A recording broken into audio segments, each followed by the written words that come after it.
ইস্তেগফার বেশি বেশি পাঠ করবেন।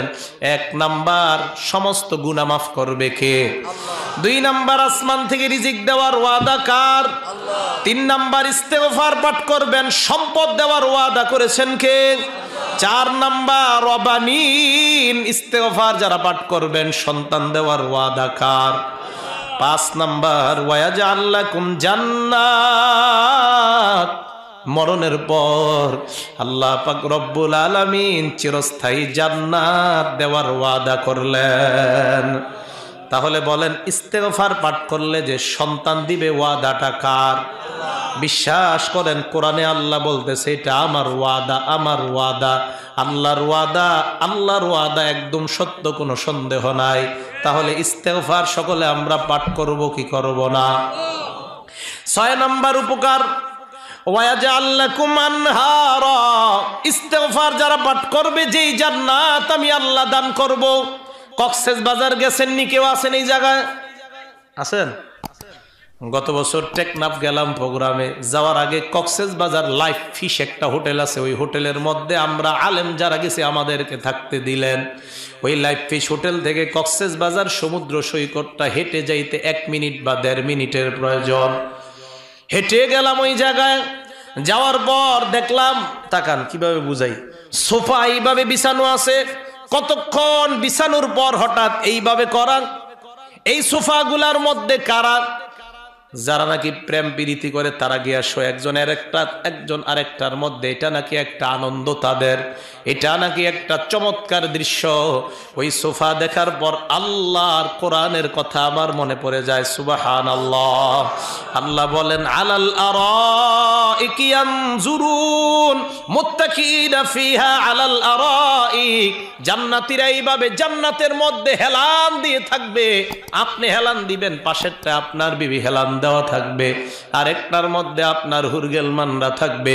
দুনিয়ার মধ্যে প্রেম প্রীতি যারা করে তারা তাকায় দেখে পানির সমুদ্র দেখা যায়। আল্লাহর কোরআন বলেন তোমরা যখন শুইবা তাকায় দেখবা তোমাদের আশেপাশ দিয়া দুধের নহর, মধুর নহর প্রবাহিত হয়ে যায়। আল্লাহ বলেন ইস্তেগফার পাঠ করবা। 6 নাম্বার উপকার, আমরা ইস্তেগফার পাঠ করব কিনা? পড়েন সবাই আস্তাগফিরুল্লাহ, আস্তাগফিরুল্লাহ। ইস্তেগফার পাঠ করার 7 নাম্বার উপকার, শরীরের শক্তি দরকার আছে না নাই? আল্লাহ দুনিয়ার মধ্যে একটা সম্প্রদায় পাঠিয়েছেন, এই সম্প্রদায়ের নাম আদ সম্প্রদায়। আদ সম্প্রদায়ের কাছে একজন নবী আল্লাহ পাঠাইছেন, এই নবীর নাম হুদ আলাইহিস সালাতু ওয়াস সালাম। হুদ নবী তাদের কাছে আসলেন, আসার পর দেখলেন এরা এত শক্তিশালী, এদের মধ্যে সবচাইতে লম্বা মানুষটা মাত্র 400 হাত। কয় হাত? সবচেয়ে খাটো মানুষটা মাত্র 100 হাত। সবচেয়ে খাটো কয় হাত? আমরা এই জায়গায় যারা আছি সবগুলা এরকম দাঁড়াইলে 100 হাত হইব কিনা আল্লাহ জানে।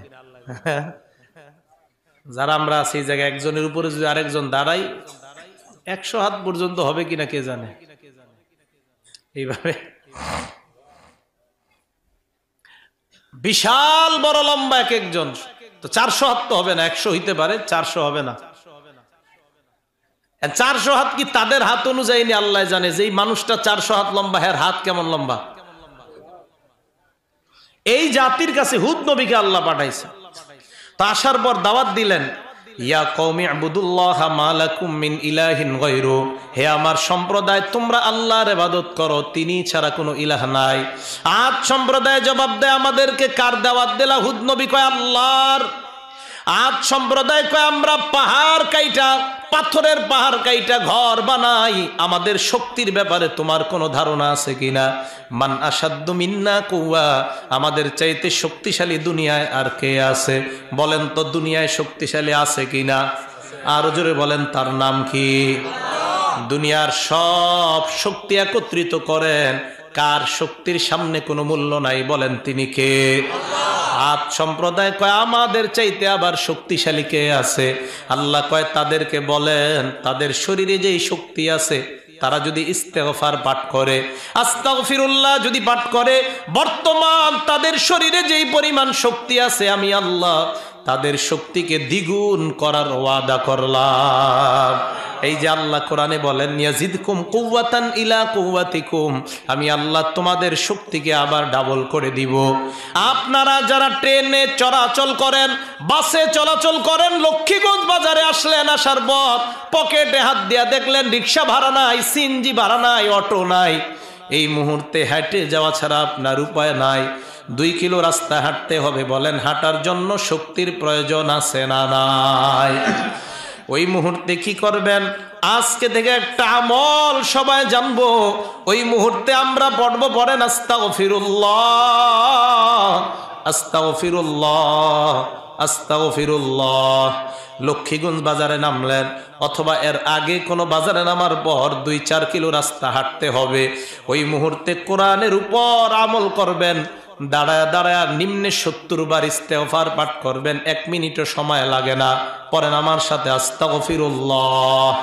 70 বার ইস্তেগফার পাঠ করার পর এবার বাড়ির দিকে হাঁটা আরম্ভ করবেন। আল্লাহর কোরআনের ওয়াদা, হাঁটার জন্য যে শক্তির প্রয়োজন আমি আল্লাহ সব শক্তি দেওয়ার ওয়াদা করলাম।